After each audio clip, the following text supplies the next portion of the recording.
જો તમે પોતાના અનુભવ થશે. જો કોઈ માટે ગરજ હશે, એલર્જી હશે, આવા કેમ આવતા હશે બધા સત્સંગમાં? તો તું તારો વિચાર કર ને, તું કેવો છે એવું છે. તો આપણે પોતાનો વિચાર કરે તો મટી જાય. મહારાજે શ્રીજી મહારાજે કહ્યું, દાસના લક્ષણ કહ્યું કે જે બીજાના મહિમાનો વિચાર કરે, બીજાના મહિમાનો વિચાર અને પોતાના દોષ જુએ એ દાસ. તે દાસ આવી રીતે દાસ ગ્રેટ ગ્રેટ થિંગ. પોતાના વિચાર કરતા નથી. ભગવાનની કૃપા થાય ને તો જ પોતાના દોષનો વિચાર આવે, નહીં તો આવે જ નહીં. તુલસીદાસે કહ્યું, જબ હોત પ્રભુ કૃપા તબ સુજત અપના દોષ. પોતાના દોષ દેખાય ને, યોગી આપણે કહ્યું, યોગી પોતાના દોષ જોવા લાગે તો એને એકાંતિક ભક્ત કહે. ગાય પોતાના દોષ દેખાય જ નહીં. એક દ્રષ્ટાંત છે, ઓલા અમદાવાદથી ટ્રેનમાં બેઠા, અમદાવાદથી બોમ્બે ટ્રેનમાં જ, અને એમાં ફર્સ્ટ ક્લાસમાં એક શેઠ ઘૂસ્યો અને એમાં બીજો એક માણસ ઘૂસ્યો.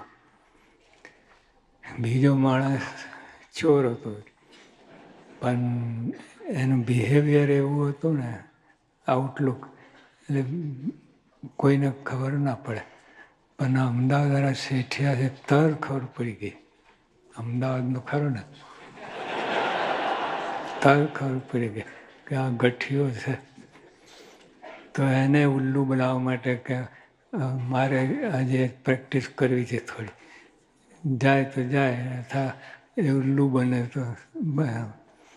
તો ઓલા ચાવાળા આવે ને સ્ટેશન ઉપર, અમારે મુંબઈમાં દેશમાં આવું હોય, ફેરિયા હોય એ ચા વેચે.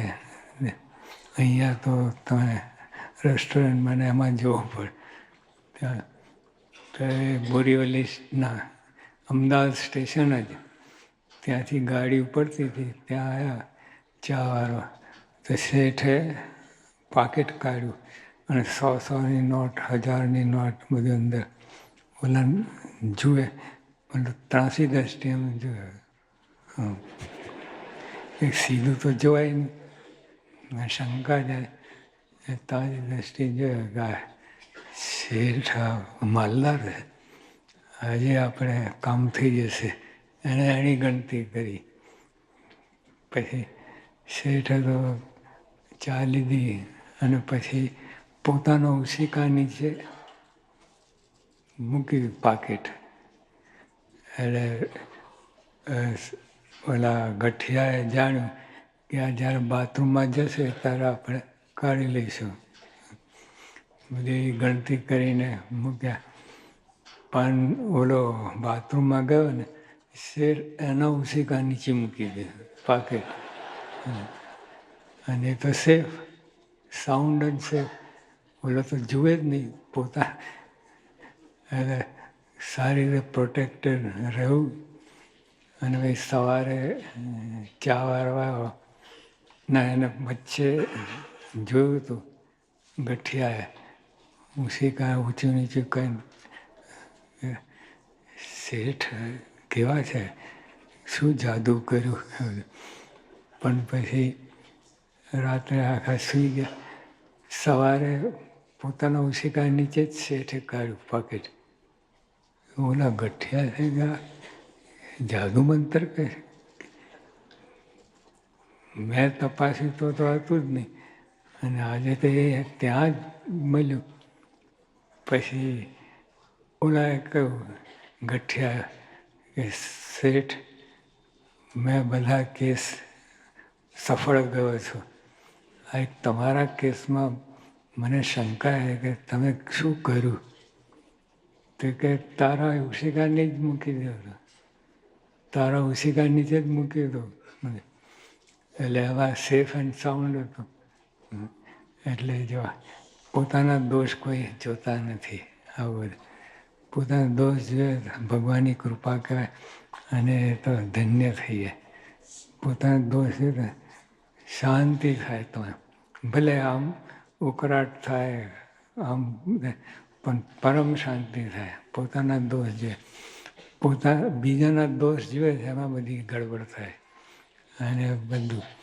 તો જેવા સંપ માટે આવું બધું રિક્વાયરમેન્ટ છે કે બધા સારા મૂલ્ય આપણા સત્સંગમાં તો સત્સંગ જે બરાબર કરે એક મૂલ્યો સારા છે.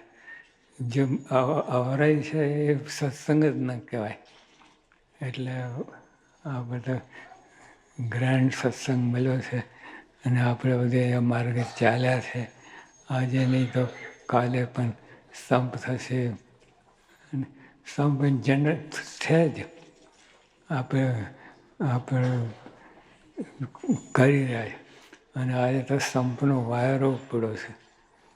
એટલે નદી વહેતી હોય ને, નદી વહેતી હોય નાના નાના આઇલેન્ડ હોય પેલા ટ્રૂપ્સ બધું એકદમ એ બધા વાઇપ આઉટ થઈ જાય. સંપના પૂરમાં બધું ઉડી જાય અને ડિફરન્સીસ હોય, મારું તારું હોય, ઈગો હોય, બધા આઇલેન્ડ છે એ બધા વાઇપ આઉટ થઈ જાય અને ક્લીન વોટર આપણે પામીએ. તેવું છે. એટલે આપણે આ સંપેલો પરિવાર જે આપણે વાત કરીએ એ આપણા એક સંતે બનાવ્યું છે કીર્તન.